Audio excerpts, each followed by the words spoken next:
What's up, guys? My name is Khan. We're back today in Scrap Mechanic, and we're back with another awesome AI drone project using, of course, the Intelligentia mod. I did say I was going to get away from that mod for a bit, but I just got so addicted to it. There's so many cool things we can do, and I haven't even touched half the blocks yet. But regardless, I did decide to make at least one more AI drone, and the only reason was the blimp one was good, but there were a few issues. Number one, they moved really slowly. Number two, they floated, kind of weird, and so when they shot, they would get all weirdly, oriented, and they kind of drove themselves into the ground. So they weren't really reliable, and they didn't have a good enough fire rate, so just a lot of things that needed to be improved. And so I decided to go back and make this thing, which we're gonna call it the AI combat drone. It's not so much a defensive drone. I mean, it kind of does very similar things, but it's a little bit different. So we can spawn this thing on the lift, and you can see it'll deploy nice little outriggers there. The back sensor here and the back AI are both there, and just like before, we have to add ourselves to the exception list, otherwise it'll target us. So there we go. So of course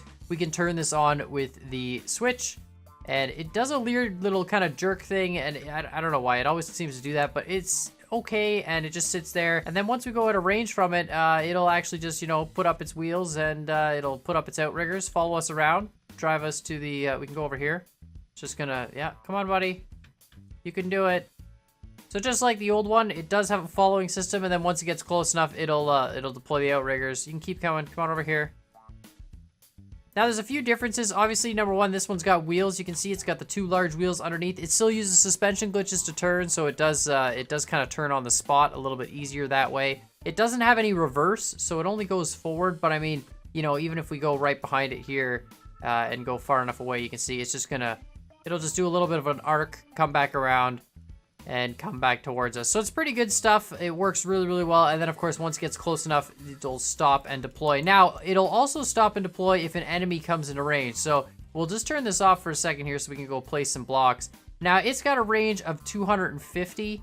The minigun turret seems to do a lot better than just the single sort of hovering turrets. So instead of a range of 100, it's got a range of 250 blocks. So I think out here is pretty good. And then of course, because it puts the outriggers down, it's kind of really accurate. Like it doesn't take it that long at all to shoot stuff. You'll see it's probably just going to deploy for half a second, shoot that, and then go back to it. So we'll turn this on. Yeah, it doesn't see the target, so we'll just start running towards there, and as soon as it gets in range, it should deploy itself.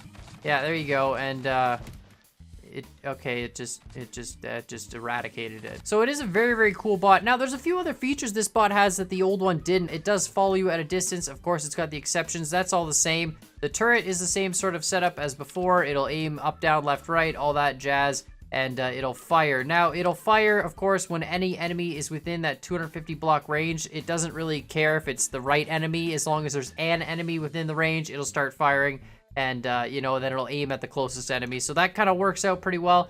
Nothing really much there. Now, the outriggers are really cool. So it's got a system built in where as long as there's no enemy within range and you're the player out of range, then it'll move towards you. Or I guess it'll move towards the closest enemy too. It doesn't really distinguish between a player and an enemy. So you can see if we put an enemy block here, it's going to technically move towards that. But of course, because it sees that it's actually an enemy in range, it'll try and shoot it first and then, only really move towards us. So it kind of works out.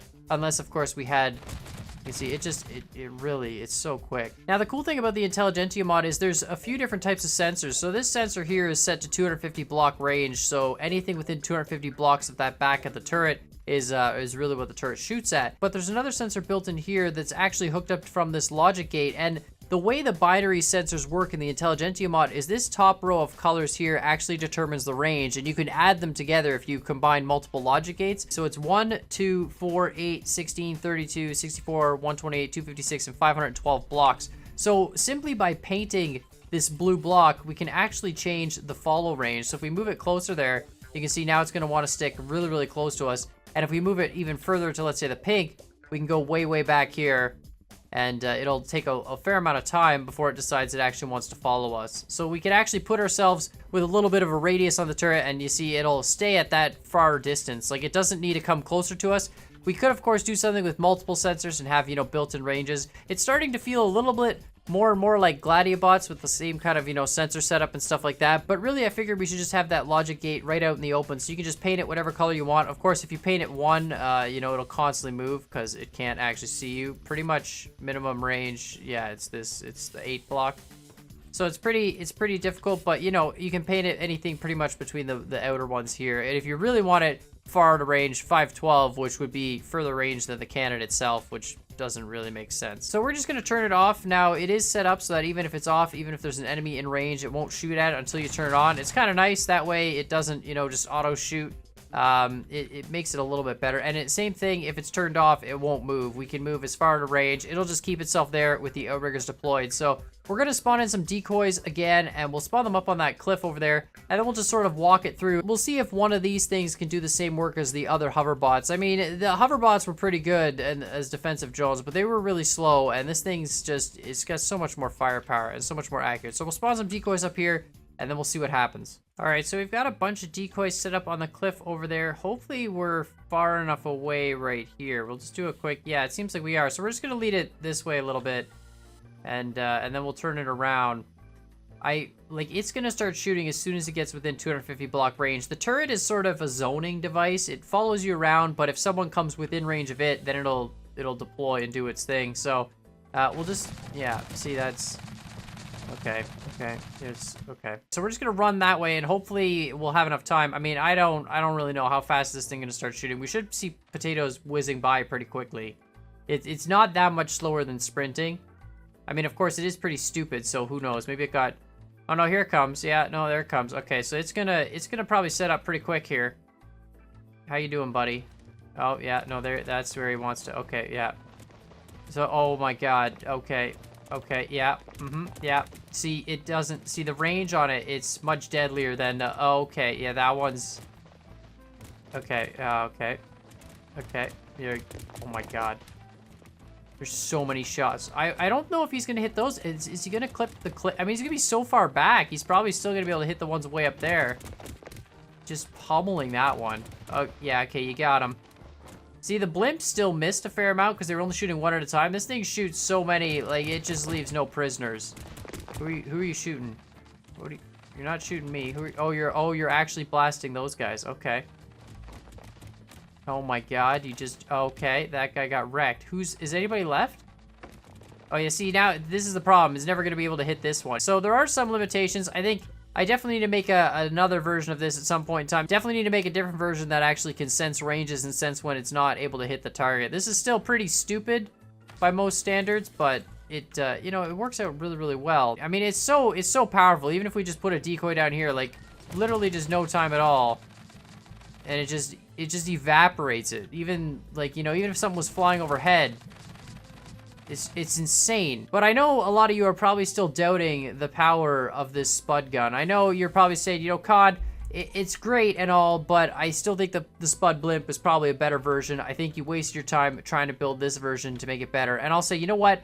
You might be right. So I figured the only way to prove that this one is much better than the Spud gun, to show the precision, the power, the aggressiveness of this super awesome Spud cannon, we're going to take our Spud turret AI here. We've got it lined up. We've got the switch off, and we're going to use it to cut this object right here straight down this awesome line here. So we're going to take this cardboard object, and just with the super awesome precision, you'll see it'll cut literally straight down this line. There won't be any crossover. It's accurate. It's fast. It'll get this job done in no time at all. So we're just gonna hit this switch here and watch the AI go to work. In 3, 2, 1. You see there? Look at the precision of this. Look at that cut. Okay. Just there you go. Amazing. You can't even tell. You could just weld these sides right back together, and look at that. It wouldn't fit. It would. You know what? We can just weld these sides. Look at that. It's just like new. Didn't even notice it cut. Look at how accurate that cut was. As you can see, definitely the most superior AI. I mean, compared to the blimp, there's just nothing like it. Of course, there's still the issue where if we had multiple bots, they'd kind of run into each other, which isn't that big of a deal, but you know, they also have the issue where they don't really distinguish between a player and a non-player, right? So if I'm here or I have another player and I'm trying to fight them, they can't really tell the difference between the two. Like I say every time, I'm a really big fan of all these scripted mods, and there are still a few mods that I haven't touched on that I really do want to take a look at, and there's some cool stuff still to come in Scrap Mechanic, and definitely some cool things that we could be doing here. We could make sort of similar environments to Gladiator bots, where we could have a bot like this that fights another bot just like this that has, you know, another similar type of AI. So let me know, of course, what you think in the comments down below, and while you're at it, hit that like button, hit that subscribe button. And as always, I hope you guys enjoyed this video, and we'll see y'all next time.